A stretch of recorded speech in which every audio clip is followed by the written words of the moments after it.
PRFree, an online press release distributor, has published the news of the launch of O-Cademy by Onpassive.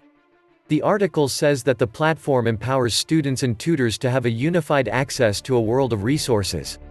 It also said that the company has relaunched its website and made it more user-friendly. PRFree, an online press release platform, has published the launch news of O-Cademy by Onpassive. The article says that the platform is a minimum viable product (MVP) in the education segment. The release also says that the launch of the learning platform has boosted the new age of learning and teaching. A social news website has covered the launch news of O-Cademy by Onpassive, an AI-based tech company based in Hyderabad.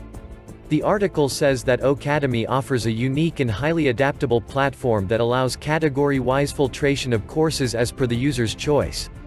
1888 Press Release, an online press release platform, has covered the news of the launch of O-Cademy as well as the relaunch of the website. The article says that O-Cademy comes with an inbuilt face recognition system for authentication and is equipped with a multilingual feature that lets you learn or teach from any part of the world. India Press Release, an online PR solution platform, has covered the news of the launch of O-Cademy by Onpassive. The article says that the platform would bring both students and tutors together and help them to explore their opportunities in the education field. A Bill Must production.